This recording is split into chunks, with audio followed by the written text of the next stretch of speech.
नमस्कार मित्रों।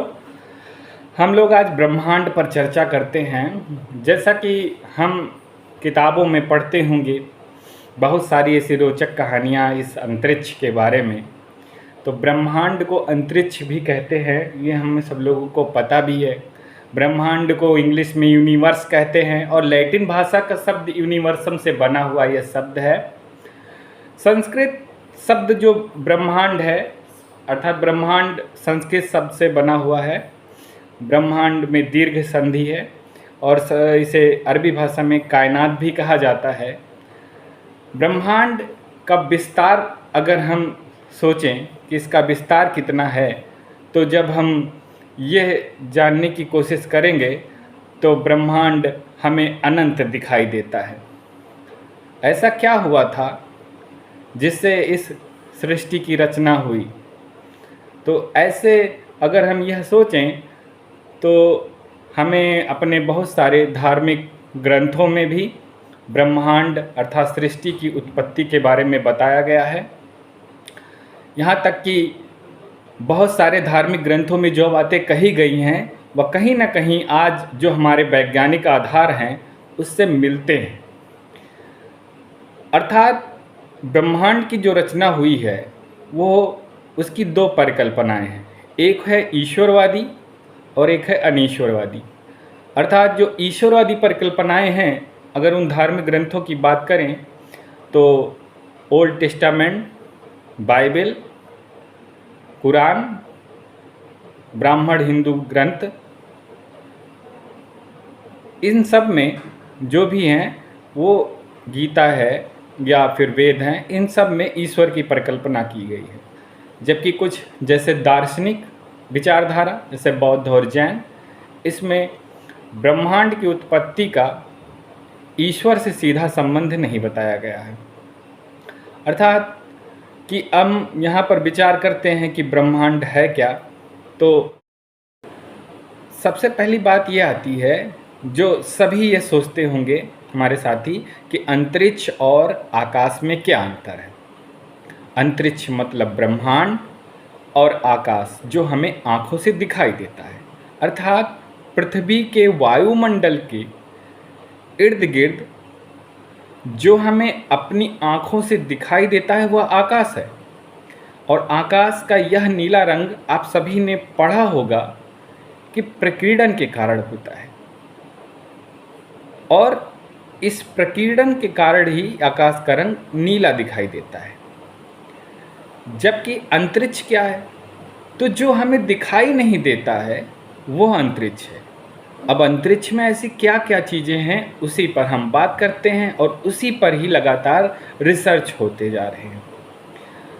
ब्रह्मांड की जो सूचना है कि ये कैसे कैसे आगे बढ़ा, इसी पर लगातार रिसर्च होती जा रही है।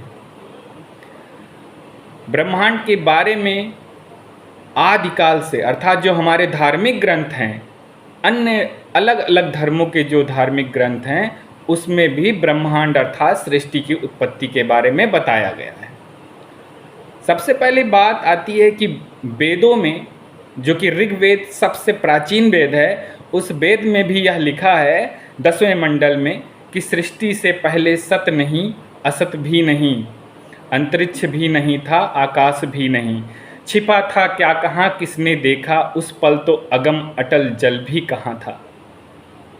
अर्थात वास्तव में ये सोचने वाली बात है कि जैसे एक बीज होता है बरगद का बीज, उस बीज से इतने विशालकाय बरगद का निर्माण हो जाता है, ठीक उसी प्रकार से ऐसा क्या रहा होगा, कहाँ किस जगह क्या रहा होगा जिससे इस ब्रह्मांड में, इतने बड़े ब्रह्मांड में इतने ग्रहों, नक्षत्रों, खगोलीय पिंडों, ऊर्जा, स्थान, समय, इनकी उत्पत्ति हुई।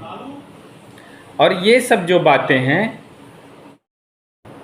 हमने कहा कि जो हमारे धार्मिक ग्रंथ हैं वो ब्रह्मांड के बारे में बताते हैं। अब हम ये आपको बताना चाहते हैं कि जो ब्रह्मांड की उत्पत्ति के बारे में परिकल्पना है धार्मिक ग्रंथों में कि ब्रह्मांड को किसने बनाया, तो एक परिकल्पना यह है कि ब्रह्मांड का अस्तित्व ईश्वर के कारण है, अर्थात कोई ऐसी शक्ति थी जिसके कारण यह ब्रह्मांड का निर्माण हुआ है। और दूसरी ऐसी परिकल्पना है कि ब्रह्मांड का निर्माण स्वतः हुआ है, वो स्वतः ही निर्माण हुआ है और वह निरंतर आगे बढ़ता जा रहा है, न उसका आदि है और न ही उसका अंत है। तो जो पहली परिकल्पना है उसमें बहुत सारे हमारे धार्मिक ग्रंथों में लिखा हुआ है, जैसे कि जंत अवेस्ता, वेद, पुराण, बाइबल, ओल्ड टेस्टामेंट आदि सभी जगह पर ऐसा लिखा हुआ है कि जो ब्रह्मांड की उत्पत्ति है वो ईश्वर के कारण हुई है, अर्थात कोई ऐसी शक्ति थी जिसके कारण इस ब्रह्मांड का निर्माण हुआ है।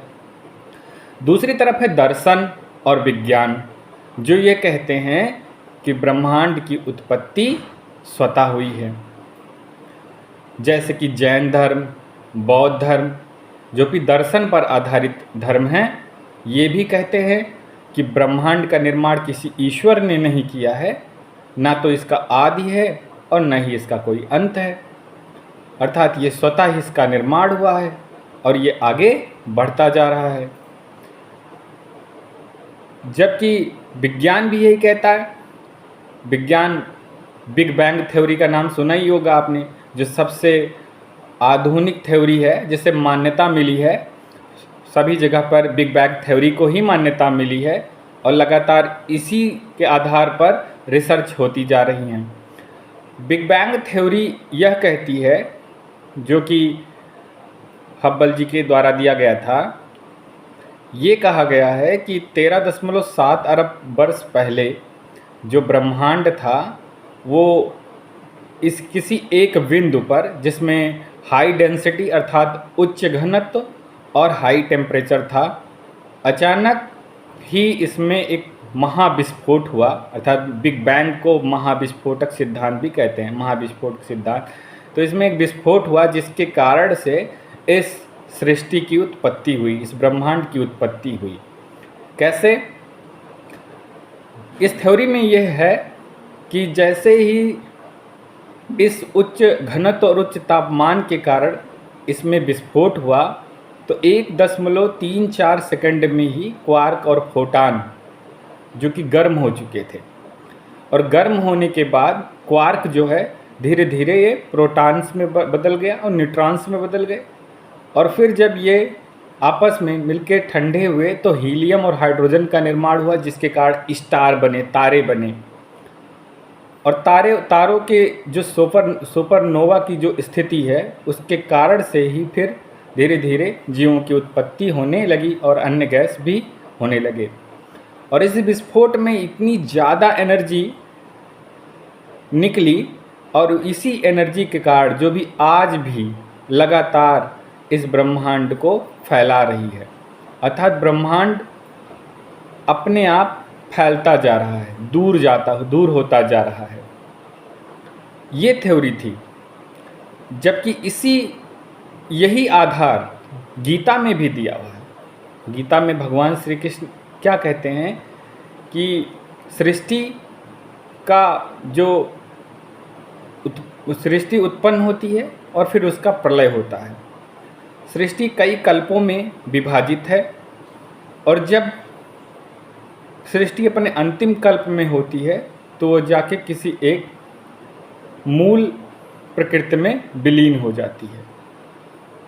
अर्थात वही जो बिग बैंग थ्योरी में कहा गया है कि इस ब्रह्मांड की उत्पत्ति किसी एक बहुत ही अत्यंत संकीर्ण बिंदु से हुई, जिसमें उच्च घनत्व और उच्च तापमान था। ठीक उसी प्रकार से गीता में भी यही चीज़ें हैं कि मूल प्रकृति, उसी मूल प्रकृति में ही सब कुछ विलीन हो जाता है और फिर वहीं से इसकी फिर से शुरुआत होती है। ठीक वैसा ही बिग बैंग थ्योरी में लिखा हुआ है।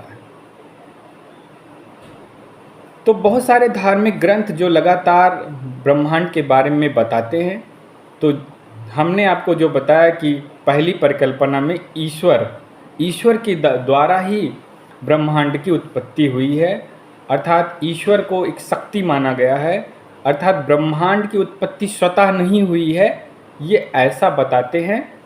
और ये बताते हैं कि इनकी उत्पत्ति किसी शक्ति के द्वारा हुआ है।